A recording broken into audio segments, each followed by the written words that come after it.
we're not talking about my mussels, but we're talking about these mussels. The first thing you need to do when you cook mussels is to make sure that the pan is very, very hot. I'm going to add a little touch of olive oil. Usually I would have put garlic, a bit of chili, but you know, the local people, they just put the mussels in there, a touch of white wine and water, and that's exactly what I'm going to do. See the heat? That's what you want. A little bit of white wine goes in there. I'm gonna put a touch of salt, and you will see that in about 2 minutes, all the mussels will open, the job is done. The worst thing that you could do to mussels is overcook them. They're gonna get dry, they're gonna get chewy. Mussels, as soon as the shell starts to open. Come here, I'm gonna show you, look. You need to keep them beautiful and juicy. So that is the secret. Okay, you separate the mussels. And it's important to keep the juices as a stock in the tiella. Okay, how do we do this? Very simple, guys. I got some beautiful local potatoes here. This is gonna be the first layer of the tiella.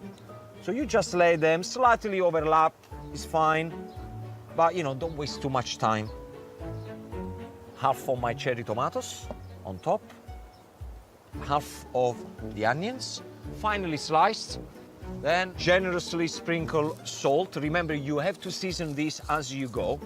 Now we're gonna put the herbs.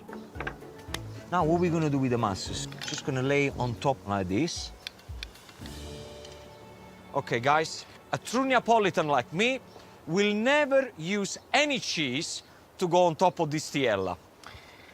The thing is, the people from Puglia, they grate Parmesan cheese now on top of the mussels. I don't particularly agree, but I'm gonna have to stick with the original recipe because I'm worried that these people, they're gonna kill me. Parmesan cheese, I can't believe I'm doing this. You know, moments like this, it's better that my grandmother is not with me anymore, because if she would have seen me pour Parmesan cheese on top of the mussels, she would have gone bananas. Okay, Gino, don't look, it's fine. Don't worry, Gino, this is a recipe that is over 500 years old. The Spanish people gave it to the people from Puglia. Everything is gonna be okay. Okay, now the rice. You can use any rice that you would use to make a risotto. Half of the rice goes straight on top of the mussels and the Parmesan cheese. Then on top of that, I got my secret ingredients. There you go. Saffron. This is gonna give a sexy color to my rice. At this stage, you have to do exactly the same all over again. This recipe will feed between 4 and 6 people, so you gain quite a lot out of the ingredients. Then do you remember I told you to keep the mussels stock? What I want to do, I'm gonna put this straight on top, and this is gonna give me a natural fish stock to the dish. Okay, ragazzi, the lid goes on. Preheat your oven, 200 degrees, 45 minutes with the lid on, then take the lid off and finish off cooking for another 15 minutes.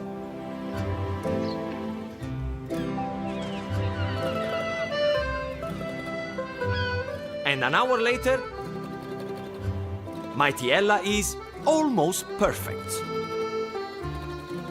Oh, yeah. It looks beautiful. This is exactly what I'm expecting to look like. And let me show you the layer. See, when you lift it up, look at that. You got the potato, and you see the color of the saffron into the rice. And I think to make this one even better, I'm going to add a Gino touch to the tiella. Now, you remember I got those beautiful purple head prawns? I'm not gonna waste them. I'm gonna use them, and I'm gonna put them on top of the tiella. I'm gonna put a little bit of garlic, peperoncino, chili flakes. We want to make sure that it's got a nice kick. Okay, prawns in there with the head on, shell, everything, just the way they are. I'm gonna put a little bit of parsley, little touch of white wine. And do remember, prawns, are like any seafood. Do not overcook them. Be very careful. See how quick it is to cook prawns? I'm just gonna leave them like this, standing up. So you can imagine if you make a dish like this, serve it just in the tiella pot, in the middle of the table, all your friends and family, they can tuck in and enjoy something that is absolutely delicious. All these beautiful juices here. Put a little squeeze of lemon on top.